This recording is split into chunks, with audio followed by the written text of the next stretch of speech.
Liza dari jurusan Hubungan Internasional. Aku Alisa dari Komunikasi. Nama aku Fahmi dari jurusan Ilmu Politik. Aku Rima dari Prodi Ilmu Politik. Aku Cahaya dari jurusan Sosiologi. Aku Adabi dari Komunikasi. Namaku Devi Sulfiana, aku dari jurusan Ilmu Komunikasi. Aku Anis Mufida dari Sosiologi. Aku Nadira dari Administrasi Publik. Di sini kelompok Birawa akan menjelaskan terkait analisis nilai keadilan dalam kasus yang kami ambil, yaitu kasus di Pulau Rempang. Tanpa basa-basi, yuk langsung ke pembahasan.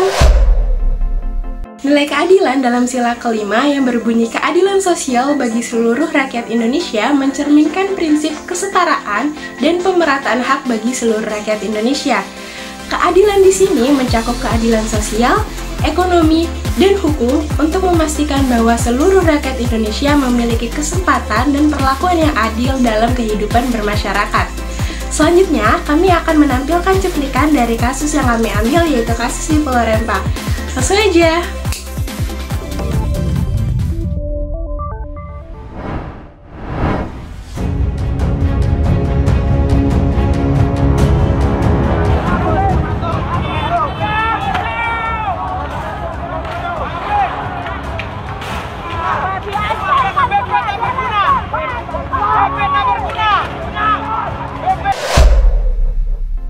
Pulau Rempang yang terletak di Kota Batam menjadi pusat konflik sengketa tanah yang melibatkan masyarakat, pemerintah, dan PT Pembangunan Kawasan Industri.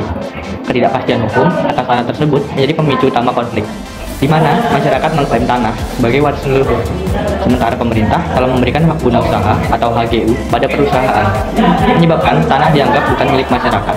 Dua isu sentral dalam konflik ini adalah masyarakat adat yang telah menempati Pulau Rempang selama lebih dari 200 tahun dan pemberian hak guna usaha atau HGU pada perusahaan atas tanah Batam. Konflik ini juga membawa isu relokasi masyarakat dan ganti rugi atas tanah yang mereka klaim sebagai bagian integral dari konflik yang berkembang.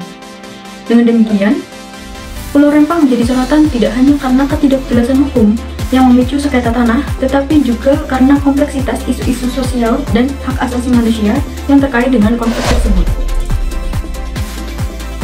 Konflik di Rempang muncul karena isu hak tanah, hak asasi manusia, dan kepentingan investasi pemerintah.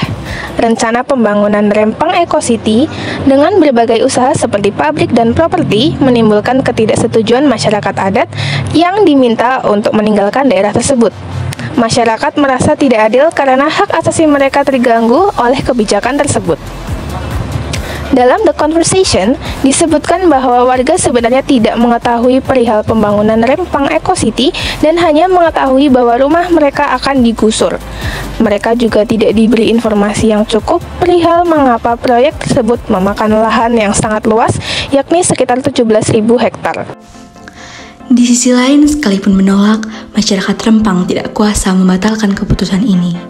Pemerintah pun berkukuh melanjutkan proyek Rempang Eco City dan hanya menyajikan kompensasi berupa pemindahan warga terdampak ke lokasi yang dianggap lebih baik.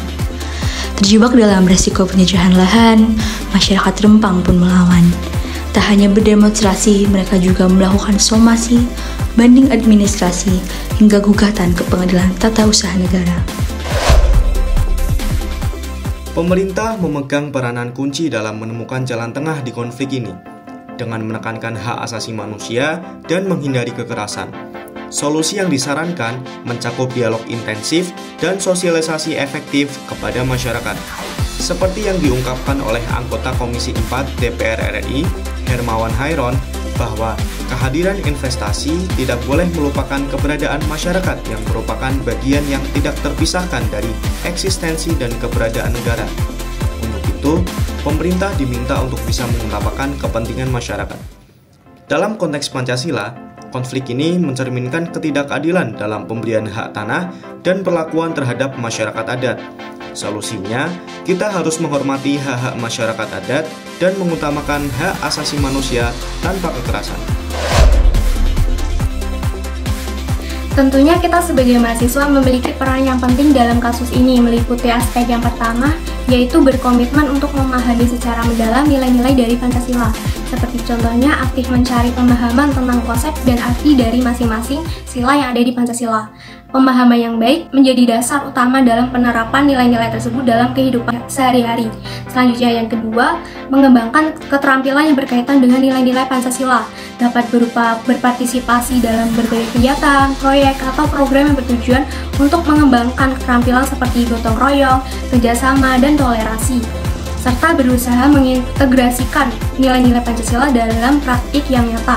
Kemudian yang ketiga, kita berusaha untuk menjadi agen peningkatan kesadaran tentang nilai Pancasila di sekitar kita, seperti terlibat dalam berbagai diskusi, seminar, atau kegiatan penyuluhan untuk membagikan pemahaman tentang nilai-nilai Pancasila kepada teman-teman, keluarga, dan masyarakat sekitar kita.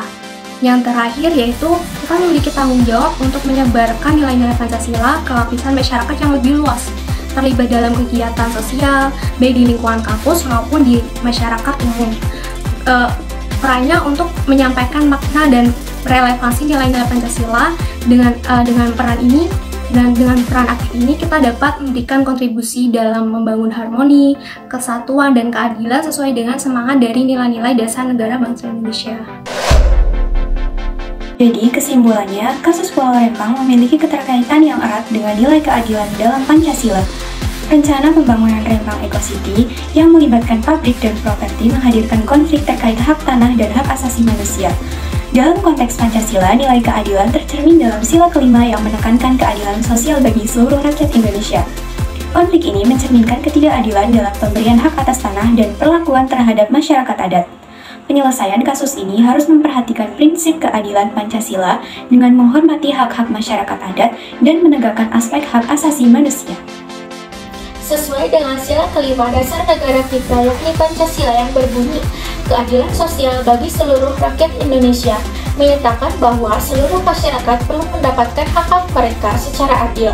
Nilai keadilan memiliki arti yang sangat luas dan penting dalam masyarakat. Keadilan juga dianggap sebagai tujuan hukum yang paling utama dan hukum harus ditegakkan untuk memberikan rasa keadilan bagi masyarakat. Oleh karena itu, mari kita bersama-sama wujudkan Indonesia hidup dalam masyarakat yang adil dan sejahtera.